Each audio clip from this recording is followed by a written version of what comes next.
गार में धुआं गहरा था। केटी गार में कुछ दूर तक गई तो धुआं हल्का होना शुरू हो गया। उसे कस्तूरी नागिन के पत्थर की मूर्ति की तलाश थी जिसे नकली नागिन मलका ने वहां फेंक रखा था। ये मूर्ति असल में कस्तूरी नागिन ही थी जिसने हमशक्ल नाग से ब्याह कर लिया था।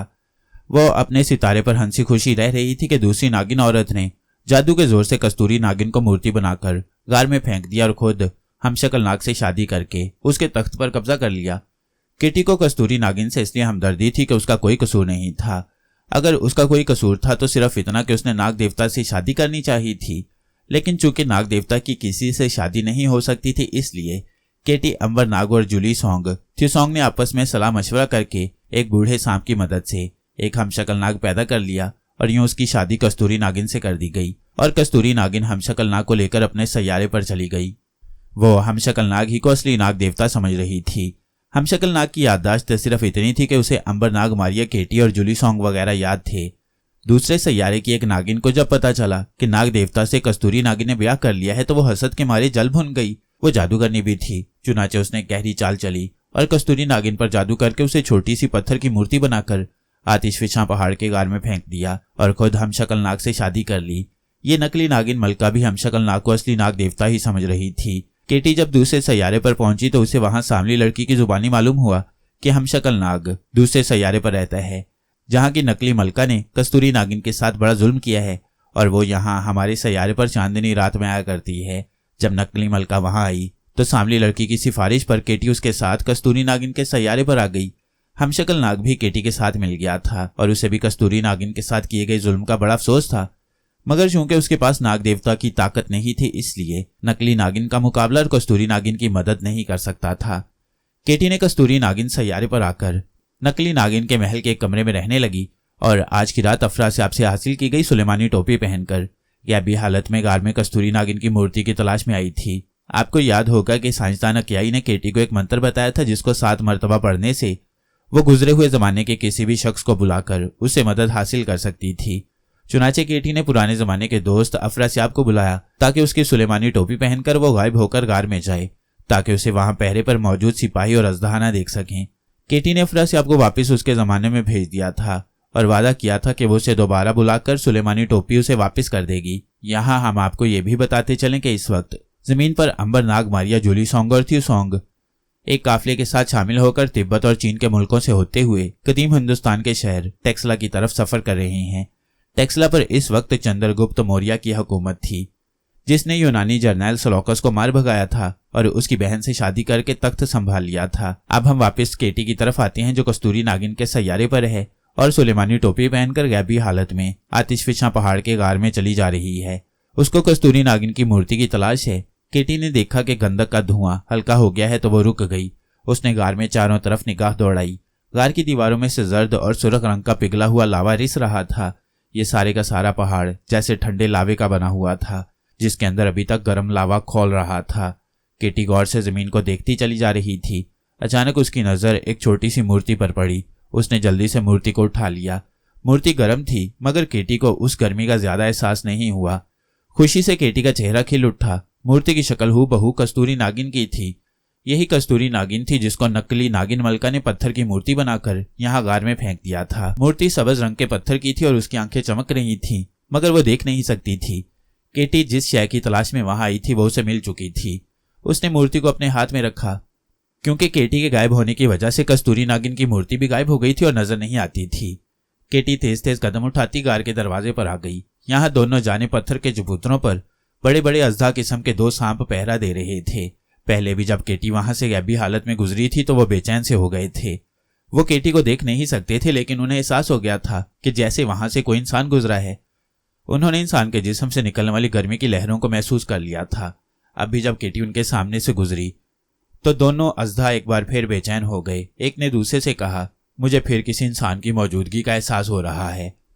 लगता है यहाँ कोई इंसान है। दूसरा अजदा बोला, मुझे भी किसी इंसान के जिस्म की गर्मी की लहरें महसूस हो रही हैं मगर ये इंसान हमें दिखाई क्यों नहीं दे रहा। पहले अजदा ने कहा, हो सकता है ये कोई जादूगर हो, तुम चुप के बैठे रहो, कहीं ऐसा ना हो कि हम पर भी कोई जादू चल जाए। दूसरा अजदा खामोश हो गया। केटी उनकी बातें साफ सुन रही थी। वह मुस्कुराई और गार से बाहर निकल गई। उसने गार से निकलते ही अपने शाही महल वाले कमरे का रुख किया और तेज तेज कदमों से चलती नकली नागिन मलका के शाही महल के गेट में से होकर अपने कमरे में आ गई। सुलेमानी टोपी अभी तक उसके सर पर थी और वो नजर नहीं आ रही थी। केटी ने कस्तूरी नागिन की मूर्ति तपाई पर रखी और हाथ पीछे किया तो मूर्ति नजर आने लगी। केटी ने मूर्ति को गौर से देखते हुए कहा, कस्तूरी बहन, मेरी समझ में नहीं आता कि मैं तुम्हें किस तरह फिर से जिंदा करूं। मैं तुम्हें आतिशफिशां गार के जहन्नुम से निकाल जरूर लाई हूं, मगर अब तुझे कैसे जिंदा करूं। मूर्ति पत्थर की तरह खामोश और साकित थी। वो भला केटी को कैसे जवाब दे सकती थी। केटी ने सोचा कि उसने तो सुलेमानी टोपी पहन रखी है, वो किसी को दिखाई नहीं देती, तो फिर क्यों ना वो हमशक्ल नाग के पास जाकर उससे बात करे कि मैं कस्तूरी नागिन की मूर्ति को ले आई हूं। आप कोई ऐसा तरीका बताओ कि मैं इस मूर्ति को जिंदा कर सकूं। हमशक्ल नाग उस सियारे का बादशाह था और शाही महल में रहता था। बादशाह वो जरूर था, मगर हुक्म नकली नागिन का ही चलता था, जो जादूगरनी भी थी। केटी को यह खतरा जरूर था कि नकली नागिन जादूगरनी है, कहीं अपने जादू के जोर से उसे देख ना ले। केटी ने सोचा कि वो नकली नागिन के सामने नहीं जाएगी। ये सोचकर केटी ने कस्तूरी नागिन की मूर्ति को अपने बिस्तर के नीचे छुपा दिया और खुद हमशक्ल नाग के शाही कमरे की तरफ चल पड़ी। महल में कहीं कहीं रोशनी हो रही थी, चारों तरफ खामोशी थी। बरामदों और दरवाजों पर कहीं सांप और कहीं इंसान पहरा दे रहे थे। केटी उनके करीब से गुजरती चली गई। जब वो किसी इंसान पहरेदार के करीब से गुजरती तो उसे केटी की मौजूदगी का पता न चलता, मगर जब वो किसी सांप के करीब से गुजरती तो वो बेचैन होकर अपना फन हिलाने लगते और इधर उधर देखने लगते। केटी हमशक्ल नाग के शाही कमरे के दरवाजे पर जाकर रुक गई। दरवाजा बंद था और बाहर 2 सिपाही पहरा दे रहे थे। केटी को ये सिपाही देख नहीं सकते थे। केटी बंद दरवाजे से गुजरकर हमशक्ल नाग के शाही कमरे में आ गई। उसने देखा कि नकली नागिन मलका वहां पर नहीं थी और हमशक्ल नाग अकेला ही शाही पलंग पर सो रहा था। केटी बड़ी खुश हुई। उसने करीब जाकर हमशक्ल नाग को जगा दिया। हमशक्ल नाग उठ बैठा। उसे जगाने वाला नजर नहीं आ रहा था। वह हैरान होकर बोला, कौन हो तुम? केटी ने कहा, मैं केटी हूं। हमशक्ल नाग को केटी, अंबर, मारिया वगैरह की खुशबू भी नहीं आती थी। वो बोला, केटी तुम मुझे नजर क्यों नहीं आ रही हो? केटी ने उसे बताया, मैंने फ्लैशबैक फार्मूले की मदद से पुराने जमाने में से अफरासियाब को बुलाया था और उससे सुलेमानी टोपी लेकर पहन रखी है। इस सुलेमानी टोपी को जो कोई पहनता है वो गायब हो जाता है। वो सबको देखता है मगर उसे कोई नहीं देख सकता। हमशक्ल नाग ने पूछा, तुम कैसे आई हो? केटी बोली, मैं तुम्हें यह खुशखबरी सुनाने आई हूँ कि मुझे कस्तूरी नागिन की मूर्ति मिल गई है। हमशक्ल नाग ने जल्दी से उठकर खिड़की बंद कर दी और पलंग पर आकर बैठ गया और बोला, यह बड़ी खुशी की बात है। तुमने मूर्ति कहाँ रखी है? केटी ने कहा, मैंने उसे अपने कमरे में छुपा कर रखा हुआ है। अब मैं तुमसे मशवरा करने आई हूँ कि कोई ऐसा तरीका बताओ कि जिससे उस पत्थर की मूर्ति में जान पड़ जाए और कस्तूरी नागिन फिर से जिंदा हो जाए। हमशक्ल नाग सोच में पड़ गया। कहने लगा, केटी, कस्तूरी नागिन अभी तक मुझे ही असली नाग देवता समझ रही है।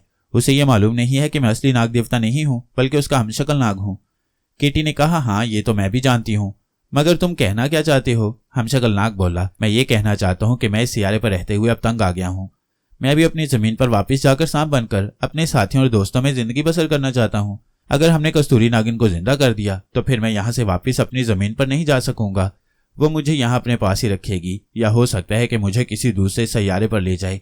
केटी ने कहा, मैं तुम्हारे जज्बात की कदर करती हूँ, मगर जरा सोचो कि अगर कस्तूरी नागिन को यह मालूम हो गया कि तुम असली नाग नहीं हो तो उसे कितना सदमा होगा। वो तो अभी तक तुम्हें असली नाग देवता ही समझ रही है। फिर हो सकता है कि वो एक बार फिर हमारी जमीन पर असली नाग देवता की तलाश में आ जाए और नाग अंबर मारिया एक बार फिर मुसीबत में पड़ जाएं। हमशक्ल नाग बोला, तो क्या तुम चाहती हो कि मैं क़यामत तक इस सियारे पर अपने दोस्तों से दूर पड़ा रहूं? केटी ने कहा, तुम अभी उसके साथ कुछ वक्त यहाँ गुजारो। मैं तुमसे वादा करती हूँ कि जब मैं नीचे अपनी जमीन पर अंबर, नाग, मारिया, जूली सॉन्ग और थ्यूसॉन्ग के पास गई तो मैं तुम्हारी बात करूंगी और हम कोई ऐसा तरीका तलाश करेंगे कि तुम्हें यहाँ से वापस जमीन पर बुला लें। अभी तुम्हें एक औरत के जज्बात की खातिर ये कुर्बानी देनी होगी।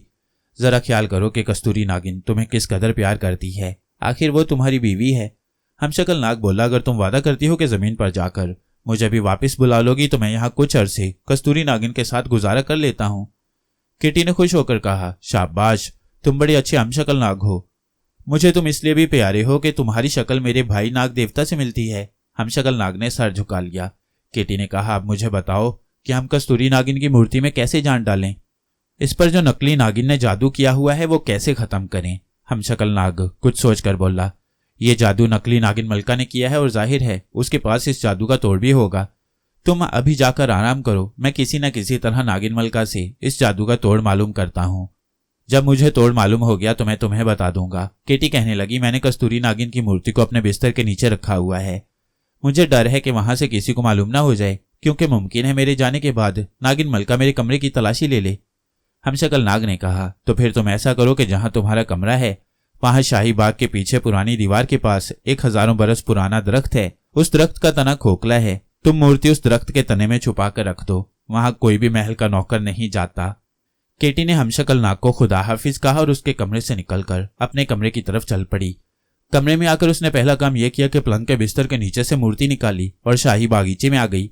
अभी रात का अंधेरा छाया हुआ था। उसने देखा कि बागीचे की दीवार के पास एक बहुत बड़ा गुंजान दरख्त उगा हुआ है।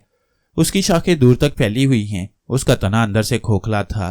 केटी ने मूर्ति को दरख्त के तने में अंदर जाकर छुपा दिया और बाहर घास पत्ते और दरख्त की टूटी हुई शाखें डाल दी। इसके बाद वो अपने कमरे में आकर पलंग पर लेट गई। उसे ख्याल आया कि अब उसे गायब रहने की क्या जरूरत है, उसे सुलेमानी टोपी उतार देनी चाहिए। वह पलंग पर उठकर बैठ गई। उसने अपने सर पर से सुलेमानी टोपी उतारी तो वह फिर से दिखाई देने लगी। केटी अभी अफरासियाब को पुराने जमाने से बुलाकर उसे सुलेमानी टोपी नहीं देना चाहती थी। उसे अभी किसी भी वक्त सुलेमानी टोपी की जरूरत पड़ सकती थी। उसने सुलेमानी टोपी को अपने बिस्तर के अंदर गदीले में छुपा दिया और पलंग पर लेटकर अंबरनाग, मारिया, जूलीसोंग और थ्यूसोंग के ख्याल में खो गई कि ना जाने वो इस वक्त जमीन पर कहाँ होंगे, किस हाल में होंगे और उनसे अब कब मुलाकात होगी। यही सोचते सोचते केटी को नींद आने लगी। इससे पहले उसे इस तरह नींद कभी नहीं आई थी। वो सोना नहीं चाहती थी।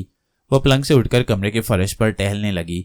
दूसरी तरफ सुबह को हमशक्ल नाग ने नकली नागिन मलका के साथ खाना खाया और उससे बड़ी प्यार मोहब्बत की बातें करते हुए बोला, मैं नाग देवता हूं और सांप से इंसान और इंसान से सांप बन सकता हूं, लेकिन मैंने जमीन पर एक जजीरे में एक बार ऐसे अजदहा को देखा था जिसका नाम शीश नाग था। उसमें यह ताकत थी कि वह जिस इंसान को फूंक मारता था वो पत्थर बन जाता था और फिर जब उस पत्थर को फूंक मारता था तो उसमें जान पड़ जाती थी। ऐसी ताकत मैंने फिर किसी सांप में नहीं देखी। हमशक्ल नाग ने जानबूझकर ऐसी बात शुरू की थी ताकि जिद में आकर नागिन मलका उसे अपने जादू का तोड़ बता दे। नकली नागिन ने हमशक्ल नाग की बात सुनकर नाक चढ़ाया और बोली, नाग देवता तुम जमीन की बातें मत किया करो। तुमने हमारे सैयारी के मखलूक को अभी पूरी तरह नहीं देखा। यहाँ ऐसी ऐसी मखलूक आबाद है कि अगर दरिया के पानी पर फूंक मार दें तो दरिया एकदम बर्फ की सिल बन जाए। पत्थर को जिंदा करना कोई करामत नहीं है, ये तो मैं भी कर सकती हूँ। हमशक्ल नाग बोला, क्या सचमुच तुम भी कर सकती हो मलका? क्यों नहीं? नकली मलका ने बड़ी शान से गर्दन उठाकर कहा, यह तो मेरे लिए बेहद मामूली बात है। हमशक्ल नाग ने कहा, ठीक है मैं मानता हूं, लेकिन जब तक तुम मुझे ये करामत करके नहीं दिखाओगी मुझे यकीन नहीं आएगा। नकली मलका हंसने लगी, तुम अगर मेरे खामद और इस सैयारे के बादशाह ना होते तो मैं कभी तुम्हारा कहना ना मानती। ठहरो, मैं एक कनीज को बुलाकर तुम्हें ये करामत करके दिखाती हूँ, तुम खामोश बैठे रहना। वह दोनों शाही कमरे में बैठे थे। नागिन मलका ने ताली बजाई। एक कनीज अंदर आकर ताजीम बजा लाकर बोली, क्या हुक्म है मलका साहिबा? नकली मलका ने कहा, यहाँ मेरे सामने फरज पर आंखें बंद करके बैठ जाओ और जब तक मैं ना कहूं अपनी आंखें हरगिज मत खोलना। कनीज की क्या मजाल थी कि वह मलका नागिन के आगे जुबान खोल दी। फौरन फरज पर आंखें बंद करके बैठ गई। नकली नागिन मलका ने हमशक्ल नाग की तरफ देखा और कहने लगी, नाग देवता अब तुम वो करामत देखोगे जिसको तुम बड़ी करामत समझ रहे हो और हमारे लिए ये मामूली बात है। इसके साथ ही नकली नागिन ने कुछ पढ़कर कनीज की तरफ फूंक मारी। दूसरे लम्हे जिंदा कनीज की जगह पत्थर की छोटी सी मूर्ति उसी तरह बैठी थी। हमशक्ल नाग ने खुश होकर कहा, मलका तुम वाकई बहुत अजीम औरत हो, लेकिन अब इसे जिंदा करके भी दिखाओ। नकली नागिन मलका ने मुस्कुराकर कहा, यह कौन सी मुश्किल बात है, अभी इस पत्थर की मूर्ति को जिंदा किए देती हूँ। नकली नागिन मलका ने फिर मुंह ही मुंह में कोई मंत्र पढ़कर फूंक मारी और पत्थर की मूर्ति फिर से जिंदा कनीज बन गई। वो उसी तरह आंखें बंद किए बैठी थी। नकली नागिन मलका ने कहा, कनीज अब तुम जा सकती हो। कनीज ने अदब से सलाम किया और जिधर से आई थी उधर को चली गई। उसके जाने के बाद नकली नागिन बोली, कहो क्या अब भी तुम्हें यकीन नहीं आया कि हम लोग तुम जमीन वालों से ज्यादा ताकत रखते हैं? हमशक्ल नाग को जो मालूम करना था वो उसने मालूम कर लिया था। अब वो इस राज को, उस मंत्र को मालूम करना चाहता था जिसकी मदद से नकली नागिन ने पत्थर की मूर्ति को दोबारा इंसानी शक्ल में तब्दील किया था। उसने कहा, मलका अब मैं मान गया हूं कि तुम लोग वाकई हम लोगों से बहुत तरक्की याफ्ता हो, लेकिन क्या तुम इसे पसंद करोगी कि मलका के पास जो ताकत है उसका बादशाह उससे महरूम हो? नकली नागिन हमशक्ल नाग की तरफ तकने लगी। तुम क्या चाहते हो नाग देवता? हमशक्ल नाग बोला, मलका तुम हमें दुनिया की हर शय से ज्यादा अजीज हो। हमने तुम्हारी खातिर अपनी दुनिया और वहां के सारे दोस्त छोड़ दिए। मेरी ख्वाहिश है कि तुम हमें यह मंत्र बता दो जिसकी मदद से तुम इंसान को पत्थर की मूर्ति और फिर पत्थर को मूर्ति से दोबारा इंसान बना देती हो। नकली नागिन चुप हो गई। वो कुछ सोच रही थी, फिर मुस्कुराकर बोली, हमें कोई भी मंत्र अपने नाग देवता से ज्यादा अजीज नहीं है, मगर मैं तुम्हें एक शर्त पर यह मंत्र बताऊंगी। वो कौन सी शर्त है मलका? तुम बताओ, मैं उसे बड़ी खुशी से कबूल करूंगा। नकली मलका ने कहा, शर्त यह है कि जिस इंसान को तुम मेरा मंत्र पढ़कर पत्थर करोगे उसे 1 साल से पहले दोबारा जिंदा नहीं कर सकोगे। अगर उससे पहले तुमने उसे इंसान बनाने के लिए मंत्र पढ़कर फूंका तो वो इंसान मर जाएगा। हमशक्ल नाग दिल में बड़ा खुश हुआ, क्योंकि उसने किसी जिंदा इंसान को तो पत्थर बनाना ही नहीं था, उसे तो एक ऐसी औरत को फिर से जिंदा करना था जो पहले ही पत्थर की मूर्ति बन चुकी थी और उसे पत्थर बने 2 साल से भी ज्यादा का अरसा गुजर चुका था। यानी कस्तूरी नागिन को पत्थर की मूर्ति में तब्दील हुए 2 साल से ज्यादा हो चुके थे। उसने कहा, मुझे तुम्हारी शर्त मंजूर है मलका, भला मुझे इसमें क्या एतराज हो सकता है। अव्वल तो मुझे जरूरत ही नहीं कि किसी इंसान को पत्थर बनाऊं। मैं तो वैसे ही इस ख्याल से तुमसे ये मंत्र हासिल कर रहा हूं कि मुझे ये ख्याल ना रहे कि मैं बादशाह होते हुए भी कमजोर हूं और मेरे पास कोई ताकत नहीं है। अब मुझे वो मंत्र बताओ जिसको पढ़कर इंसान को पत्थर बनाया जाता है, और फिर वो मंत्र बताओ कि जिसको पढ़कर फूंकने से इंसान को पत्थर से दोबारा इंसान बना दिया जाता है। नकली मलका नागिन को क्या एतराज हो सकता था। वो जानती थी कि हमशक्ल नाग तो उसका अपना बादशाह है और उसे यह भी मालूम था कि इस मंत्र का असर खुद मलका पर नहीं हो सकता। उसने हमशक्ल नाग को दोनों मंत्र बता दिए। हमशक्ल नाग ने उन मंत्रों को अच्छी तरह से याद कर लिया। उसी रोज शाम के वक्त दरबार से वापस आते हुए हमशक्ल नाग ने केटी को देखा। केटी ने उस वक्त सुलेमानी टोपी नहीं पहनी हुई थी, वो नजर आ रही थी। केटी उस वक्त नकली मलका के लिए फूलों के हार चंगेर में रखे लिए जा रही थी। हमशक्ल नाग ने उसके करीब से गुजरते हुए इशारे से कहा कि वो उससे मिलने आए। केटी हमशक्ल नाग का इशारा समझ गई कि उसे कोई कामयाबी हासिल हो गई है। रात जब गहरी हो गई तो केटी ने बिस्तर के नीचे से सुलेमानी टोपी निकालकर सर पर ओढ़ी और गायब हो गई। गायब होते ही वो सीधी हमशक्ल नाग बादशाह के कमरे खास की तरफ रवाना हो गई। इसी तरह वो पहरेदार इंसानों और सांपों के बीच में से गुजरती हमशक्ल नाग के कमरे में जा पहुंची। कमरे में जाते ही वो ठिठक कर रह गई, क्योंकि कमरे में हमशक्ल नाग के अलावा नकली नागिन मलका भी मौजूद थी और हमशक्ल नाग के पास बैठी चौपट का खेल खेल रही थी। हमशक्ल नाग को केटी के आने की बिल्कुल खबर न हुई, मगर नकली नागिन मलका ने केटी के जिस्म से निकलने वाली गर्मी की लहरों को फौरन महसूस कर लिया। चौपट खेलते खेलते वो एकदम से रुक गई और आसपास तकने लगी। हमशक्ल नाग का माथा ठिनका कि कहीं केटी ना आ गई हो, क्योंकि उसने उसे आज रात बुलाया था। वो बोला, मलका क्या बात है, तुमने खेल से हाथ क्यों खींच लिया। मगर नकली मलका नागिन बाकायदा किसी इंसान के जिस्म की लहरों को महसूस कर रही थी। उसके पास कोई ऐसा तिलिस्म नहीं था कि जिसकी मदद से वो किसी ऐसे इंसान को देख सकती जो गायब हो। उधर केटी भी जान गई थी कि नकली मलका को उसकी मौजूदगी का एहसास हो गया है, मगर वो बाहर जाने की बजाय वहीं खड़ी रही ये देखने के लिए कि नकली नागिन मलका क्या करती है। नकली मलका ने हाथ खींच लिया और बोली, नाग देवता, मेरा जी चाहता है कि मैं अपने हाथ से कावा तैयार करके लाऊं, हम दोनों बैठकर पियेंगे। हमशक्ल नाग खुद यही चाहता था कि ये बला वहां से किसी तरह दफा हो जाए, क्योंकि उसे भी एहसास हो गया था कि कमरे में केटी मौजूद है, या अगर नहीं है तो आने ही वाली है। नकली मलका उठकर शाही किचन की तरफ चल दी। शाही किचन वहां से बरामदा छोड़कर दूसरे हिस्से में था, मगर नकली मलका कमरे से निकलकर बावर्ची खाने यानी किचन की तरफ जाने की बजाय सीढ़ियां चढ़कर छत पर आ गई। यहां वह रोशनदान के साथ लगकर बैठ गई और नीचे देखने लगी। नकली मलका को शक था कि कोई आसेबी शय उसके कमरे में आई हुई है। अब मलका ये मालूम करना चाहती थी कि ये आसेबी शय अपने आप वहां आई है या नाग देवता ने उसे बुलाया है। नकली मलका को यह खबर नहीं थी कि जब वो कमरे से बाहर निकली थी तो गैबी केटी उसके पीछे पीछे गई थी। केटी ने जब देखा कि नकली मलका छत पर जाकर रोशनदान के साथ लगकर नीचे देख रही है तो वो समझ गई कि नकली मलका ये पता करना चाहती है कि अगर कोई कमरे में गैबी शय है तो क्या वो हमशक्ल नाग से मिलने आई है। केटी जल्दी से नीचे हमशक्ल नाग के कमरे में आ गई। वो उसी तरह चौपट के आगे पलंग पर बैठा था। केटी आहिस्ता आहिस्ता कदम उठाती उसके पास आई और उसके कान के साथ मुंह लगाकर सरगोशी में बोली, मैं केटी हूं, मगर अपनी जगह से हरगिज न हिलना और बोलना भी नहीं। मक्कार नकली नागिन मलका छत के रोशनदान के साथ लगी नीचे देख रही है। उसे शक पड़ गया है कि कमरे में कोई गैबी शय मौजूद है। हमशक्ल नाग भी होशियार हो गया। उसकी आंखें तो चौपट के मोहरों पर लगी थीं, जैसे वो कोई अगली चाल सोच रहा हो, और सरगोशी में बोला, ठीक है तुम जाओ, मैंने मंत्र मालूम कर लिया है। हमशक्ल नाग ने ये अल्फाज इस तरह बोले थे कि उसकी आवाज भी नहीं निकली थी और होंठ भी बेहद बेमालूम अंदाज में इस तरह से हिले थे कि दूर से किसी को पता नहीं चल सकता था। केटी आहिस्ता से बोली, मैं जा रही हूँ। केटी ये कहकर कमरे से बाहर निकल गई। एक बात केटी पर साबित हो गई थी कि नकली मलका अगरचे जादूगरनी है, मगर वो केटी को सुलेमानी टोपी पहनी हुई हालत में नहीं देख सकती थी।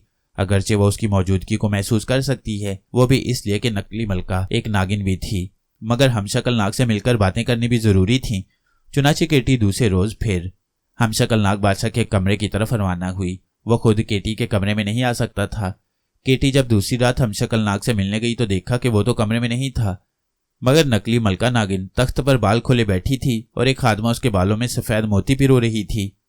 केटी के दाखिल होते ही नकली नागिन मलका को फौरन महसूस हो गया कि वही कल वाली यासेबी इंसानिया औरत जो गायब है कमरे में आ गई है, मगर उसने अपने चेहरे से बिल्कुल जाहिर न होने दिया कि उसे कमरे में किसी गैबी शय की मौजूदगी का एहसास हो गया है। उसने अंगड़ाई लेकर खादमा से कहा, बस अब तुम जाओ, मुझे नींद आ रही है। खादमा ने उसी वक्त तश्त में मोती संभाले और अदब से सलाम करके कमरे से बाहर निकल गई। अब नकली मलका उठकर कमरे में यूं टहलने लगी जैसे यूं ही दिल बहलाने के लिए टहल रही हो। असल में वो ये मालूम करना चाहती थी कि गैबी शय कहाँ पर मौजूद है। इसका अंदाजा उसे केटी के जिस्म से निकलने वाली गर्मी की लहरों से बराबर हो रहा था। एक जगह नकली मलका को इंसानी जिस्म की हरारत की लहरें बहुत करीब से आती महसूस हुई। केटी उसके बिल्कुल करीब खड़ी थी। अब नकली मलका ने मंत्र पढ़कर फूंक मारी। फूंक की लहर जब केटी के जिस्म से टकराई तो वो एकदम से पत्थर बन गई और पत्थर बनते ही वो जाहिर हो गई। नकली मलका ने पलटकर केटी की तरफ देखा तो गुस्से से कांपने लगी। तो ये उसकी कनीज केटी थी जो गायब होकर उसके खास कमरे में आती थी। ये क्या करने आती थी? नकली मलका को ये मालूम नहीं था। अब उसे ये मालूम करने की जरूरत भी नहीं थी, क्योंकि केटी के इरादे अगर खतरनाक भी थे और वो उसे नुकसान भी पहुंचाना चाहती थी तो अब वो पत्थर बन चुकी थी और उसे नुकसान नहीं पहुंचा सकती थी। केटी इंसान से पत्थर की छोटी सी मूर्ति बन गई थी, बिल्कुल ऐसी मूर्ति जैसी कि कस्तूरी नागिन की थी।